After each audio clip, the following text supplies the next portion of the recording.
Hello student, welcome to online physics classes of Symbiosia School.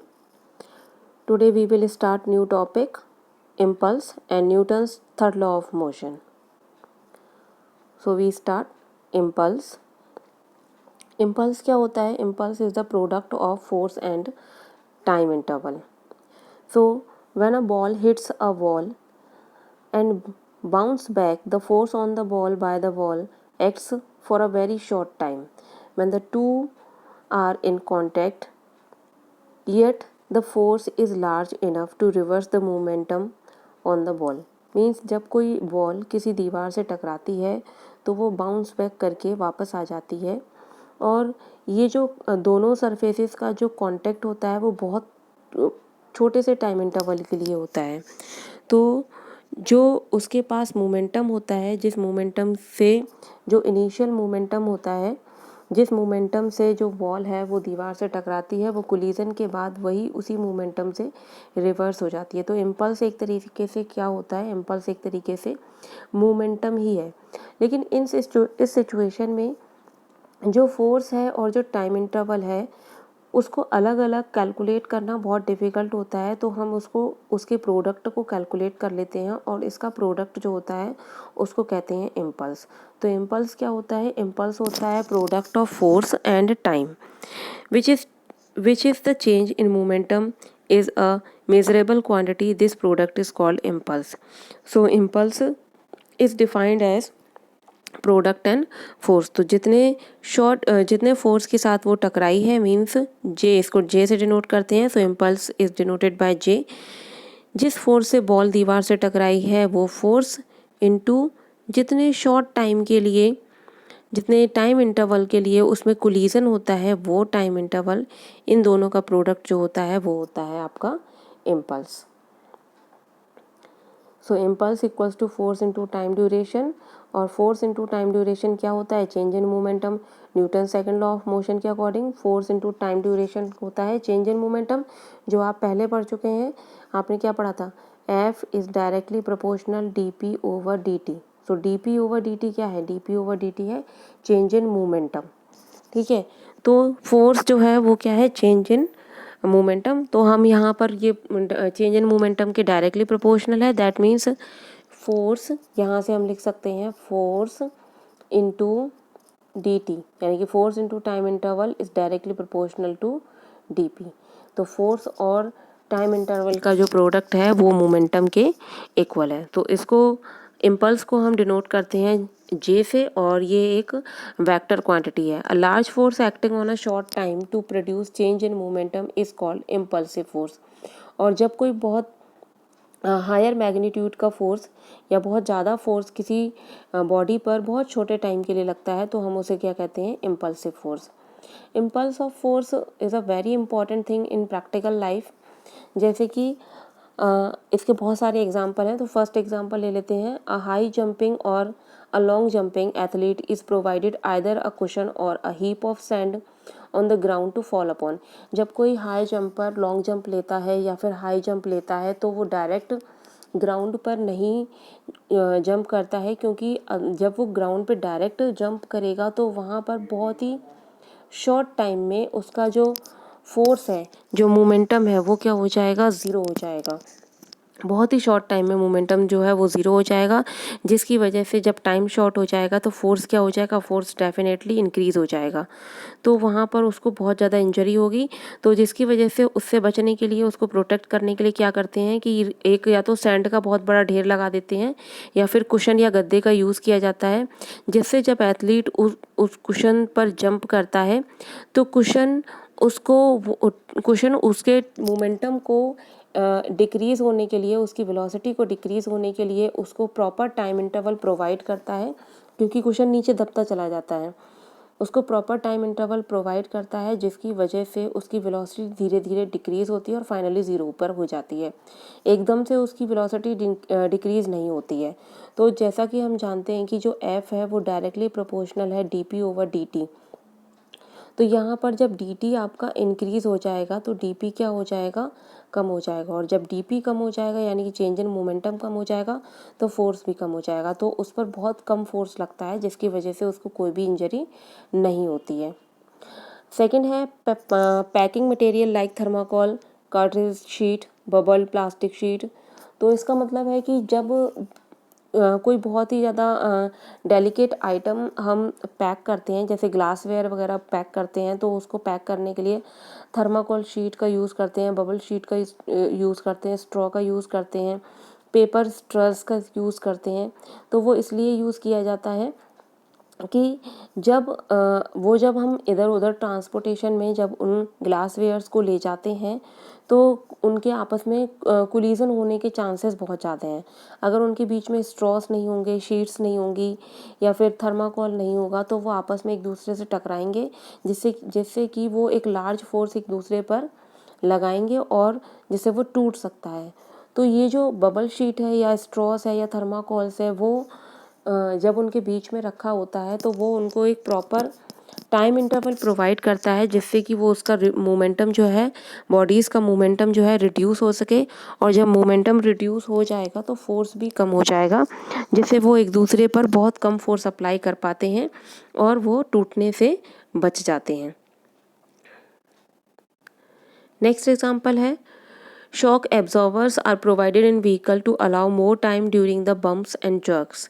गाड़ियों में shock absorbers लगे होते हैं जो कि गाड़ी को जब वो गड्ढे में जाती है या फिर अप एंड डाउन होते हैं, ऊंची नीची जगह पर जब गाड़ी चलती है, तो जिससे कि चलाने वाले के ऊपर बहुत कम फोर्स अप्लाई हो, गाड़ी के मोमेंटम को रिड्यूस करने के लिए, ज़ीरो करने के लिए उन्हें प्रॉपर टाइम इंटरवल मिल जाए। और ये शॉक एब्जॉर्बर उस टाइम इंटरवल को इंक्रीज़ कर देते हैं, जिससे कि बहुत कम फोर्स जो होता है वो राइडर के ऊपर लगता है और वो किसी भी तरीके के एक्सीडेंट से बच सकता है। इसी तरीके से जब कोई क्रिकेट पिच में कोई भी फील्डर जब बॉल को कैच करता है तो बॉल को कैच करते समय वो अपने हाथ को पीछे की तरफ ले जाता है। ऐसा वो इसलिए करता है क्योंकि वो टाइम इंटरवल को क्या करता है, इंक्रीज़ करता है। जब वो टाइम इंटरवल को इंक्रीज़ करेगा तो बॉल के थ्रू जो उसकी हथेली पर फोर्स अप्लाई होगा वो फोर्स कम हो जाएगा, जिससे उसके हाथ इंजर्ड होने से बच जाएंगे। और अगर वो ऐसा नहीं करता है, वो एकदम से ही बॉल को कैच करके उसके मोमेंटम को ज़ीरो कर दे या उसकी वेलोसिटी को ज़ीरो कर दे, तो बहुत ज़्यादा फोर्स उसके हथेली पर लगेगा, जिससे कि उसको कोई भी इंजरी हो सकती है। तो ये कुछ एग्जांपल्स थे जो इम्पल्स से रिलेटेड एग्जांपल हैं। कहने का मतलब ये है कि जब हम टाइम इंटरवल को इंक्रीज़ कर देंगे, तो वहाँ पर उस बॉडी के थ्रू जो फोर्स अप्लाई होगा वो फोर्स बहुत कम हो जाएगा और इंजरी होने के चांसेस जो होते हैं वो ख़त्म हो जाते हैं।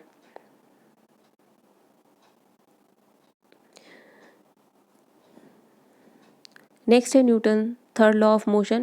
Newton's third law of motion आप पहले भी पढ़ चुके हैं छोटी क्लासेस में। Newton's third law of motion simple सा एक रूल है, to every action there is always an equal opposite reaction. हर एक एक्शन के लिए एक इक्वल एंड अपोजिट रिएक्शन होता है, यानी कि FAB equals to minus FBA। So here FAB वो फोर्स है, सपोज करिए कि दो बॉडीज़ हैं A और B, ये है बॉडी A और ये है बॉडी B। तो FAB फोर्स है जब बॉडी A B पर फोर्स लगाएगी, बॉडी A B पर फोर्स लगाती है तो दैट इज़ कॉल्ड FAB। और FBA जब बॉडी B, ये B बॉडी A पर फोर्स लगाएगी तो ये है फोर्स आपका FBA। यहाँ पर जो माइनस साइन है वो फोर्स की डायरेक्शन को शो कर रहा है, क्योंकि दोनों डायरेक्शन एक दूसरे के अपोजिट हैं, तो यहाँ पर माइनस साइन के थ्रू हम डायरेक्शन को शो कर रहे हैं। तो हर एक इक्वल, इस स्टेटमेंट का मतलब क्या है कि जब भी हम किसी बॉडी पर फोर्स लगाते हैं तो वो बॉडी भी हमारे ऊपर उतना ही इक्वल अमाउंट में फोर्स लगाती है, बट उसका डायरेक्शन क्या होता है, अपोजिट होता है। सपोज करिए कि आपने एक बॉल को दीवार पे मारा, तो आपने बॉल पर फोर्स लगाया और वो बॉल उस फोर्स के साथ दीवार से टकराई, यानी कि बॉल ने फोर्स लगाया अब दीवार पे, और दीवार ने भी उतना ही इक्वल और अपोजिट फोर्स लगाया बॉल पर, जिसकी वजह से बॉल वापस आप तक पहुंची। तो हर एक एक्शन के अपोजिट एक इक्वल रिएक्शन होता है, इसी को हम कहते हैं एक्शन रिएक्शन लॉ और Newton's third law of motion. So action and reaction are just forces. यहाँ पर एक्शन और रिएक्शन क्या है? फोर्सेस हैं। The forces always occurs in pairs. Forces हमेशा पेयर्स में ही होते हैं। Action and reaction do not act on the same body. Action और रिएक्शन कभी भी एक ही बॉडी पर काम नहीं करते हैं। एक बॉडी दूसरी बॉडी पर काम करेगी तो दूसरी बॉडी भी पहली वाली बॉडी पर काम करेगी। एक्शन और रिएक्शन दोनों चीज़ें एक बॉडी पर अप्लाई नहीं होती हैं। Action and reaction act on different bodies but simultaneously. There is no cause effect related in the relation as it is a misconception. इसका मतलब है कि जो एक्शन और रिएक्शन है वो डिफरेंट बॉडीज़ पर लगते हैं और साइमल्टेनियसली होते हैं। मीन्स जब एक्शन काम करेगा उसके बाद रिएक्शन काम करेगा। तो एक फोर्स सपोज करिए कि ये एक बॉडी ने फोर्स लगाया दूसरी बॉडी पर, इसने इस पर फोर्स लगाया, पहले इसका वर्क हुआ, इसने ए ने फोर्स लगाया बी पर, देन बी फोर्स लगाएगी ए पर। तो ये दोनों साइमल्टेनियसली वर्क करते हैं। दो action and reaction force are equal in magnitude. Action और रिएक्शन फोर्स दोनों इक्वल होते हैं मैग्नीट्यूड में, but they do produce equal acceleration in two bodies. और ये दोनों जो है वो इक्वल एक्सेलरेशन प्रोड्यूस नहीं करते हैं। दोनों के फोर्सेस तो इक्वल होते हैं बट दोनों इक्वल एक्सेलरेशन प्रोड्यूस नहीं करते हैं। इक्वल एक्सेलरेशन क्यों नहीं प्रोड्यूस करेंगे? क्योंकि दोनों बॉडीज़ का मास क्या है? डिफरेंट है। जब आप ये सपोज करिए कि जैसे कि एक कार ने एक साइकिल पर फोर्स लगाया तो साइकिल का मास क्या है? बहुत कम है। जैसे कि साइकिल जो है दूर तक ज़्यादा डिस्टेंस कवर कर जाएगी, और अगर साइकिल कार पर फोर्स लगाएगी तो कार का मास बहुत ज़्यादा है, तो वो बहुत हो सकता है कि वो ना के बराबर डिस्टेंस कवर कर पाए। तो एक्सेलरेशन जो है वो दोनों में अलग अलग प्रोड्यूस होगा, लेकिन फोर्स जो होता है वो सेम क्वांटिटी में लगता है।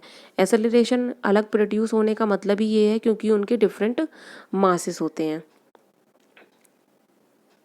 अब यहाँ पर अगर एक बॉल जो है वो बॉल दीवार पर फेंकें, तो बॉल जो है वो दीवार से टकराई, तब क्या हुआ? एक्शन हुआ। और दीवार ने वापस जो है फोर्स लगाया उस बॉल पर, तो ये क्या हुआ? ये एक रिएक्शन हुआ। अब एक्शन और रिएक्शन दोनों इक्वल रहे, ठीक है। लेकिन जब बॉल ने एक्शन किया दीवार पर तो दीवार में बिल्कुल भी डिस्प्लेसमेंट नहीं हुआ, क्योंकि इसका मास बहुत ज़्यादा है, इसलिए इसमें कोई भी एक्सेलरेशन प्रोड्यूस नहीं हुआ। बट जब दीवार ने बॉल पर फोर्स लगाया,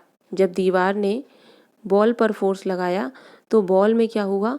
बॉल में एक्सेलरेशन प्रोड्यूस हुआ और बॉल जो है वो वापस हाथ तक पहुंची, यानी कि बॉल ने डिस्टेंस को कवर किया है, बॉल ने डिस्टेंस लिया है, या बॉल में क्या कह सकते हैं कि बॉल में एक्सेलरेशन प्रोड्यूस हुआ है। नेक्स्ट है गन रिकॉइल। जब गन से किसी बुलेट को फायर करते हैं, तो उस कंडीशन में गन से जब बुलेट फायर करते हैं तो गन से जो फोर्स लगता है उसको हम कह सकते हैं कि वो एक एक्शन फोर्स है। गन से इस पर जो फोर्स लग रहा है बुलेट पर, दैट इज़ कॉल्ड एक्शन। अब जो गन है उसका मास बहुत ज़्यादा है, तो उसके थ्रू जो अप्लाइड फोर्स होगा वो बहुत ज़्यादा होगा। तो जो बुलेट है वो लार्ज डिस्टेंस कवर करेगी, बट बुलेट भी गन पर एक फोर्स लगाएगी जिसको रिएक्शन फोर्स कहेंगे। तो जब बुलेट गन पर फोर्स लगाएगी, क्योंकि बुलेट का जो मास है वो बहुत कम है, तो जिसकी वजह से उसके थ्रू जो फोर्स लगेगा गन पे वो भी बहुत कम होगा, जिसकी वजह से गन में सिर्फ एक झटका आता है, वो कोई भी डिस्टेंस कवर नहीं करती है और ना ही उसमें कोई भी एक्सेलरेशन प्रोड्यूस हो पाता है। उसमें सिर्फ एक जर्क टाइप का आता है जिसको हम कहते हैं recoil of a gun. Next, जब किसी बलून में हम एयर फिल कर लें और उस बलून को हम छोड़ दें तो एयर क्या होती है, पीछे की तरफ निकलती है हाई वेलोसिटी से, और एयर जो है वो ग्राउंड को पुश करती है। इक्वल एंड अपोजिट फोर्स भी ग्राउंड जो है उस एयर पर लगाती है, जिसकी वजह से जो बलून है वो ऊपर की तरफ जाता है। मीन्स जब हमारा बलून ऊपर की तरफ जा रहा है तो उस कंडीशन में जो या फिर जब बलून मूव कर रहा है तो उस कंडीशन में जो एयर है वो पीछे की तरफ जा रही है। जब एयर पीछे की तरफ जा रही है तो एयर भी बलून पर उतना ही फोर्स लगा रही है जिस फोर्स से वो आगे की तरफ मूव कर रहा है। और यही प्रिंसिपल अप्लाई किया जाता है रॉकेट्स में। रॉकेट propulsion में क्या होता है कि उसमें बहुत छोटे से नोज़ल से हाई वेलोसिटी से एयर जो है वो नीचे की तरफ निकलती है। जब एयर नीचे की तरफ निकलती है तो वो उसको क्या करती है, रॉकेट को पुश करती है। जब वो रॉकेट को पुश करेगी तो जिसकी वजह से रॉकेट क्या होता है, रॉकेट ऊपर की तरफ जाता है।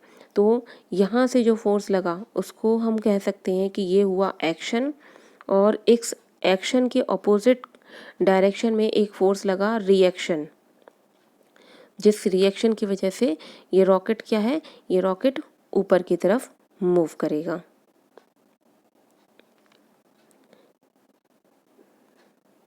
नेक्स्ट है, जिस तरीके से आप ग्राउंड पर चलते हैं तो आप जब ग्राउंड पर चलते हैं तो आप अपनी इस एड़ी से आप फोर्स लगाते हैं ग्राउंड सरफेस पर और उसको पुश करते हैं पीछे की तरफ, आप उसको पुश करते हैं।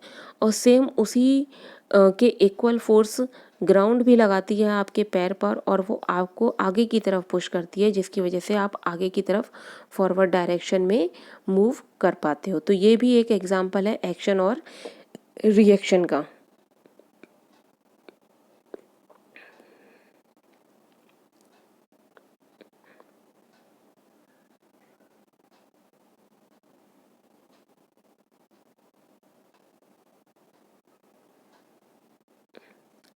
नेक्स्ट एग्जांपल है कि जब हम किसी बोट से उतरते हैं तो हम क्या करते हैं, बोट को पीछे की तरफ थोड़ा सा पुश करते हैं। जब हम बोट को पीछे की तरफ पुश करेंगे तो बोट भी उतना ही फोर्स आगे के डायरेक्शन में लगाती है।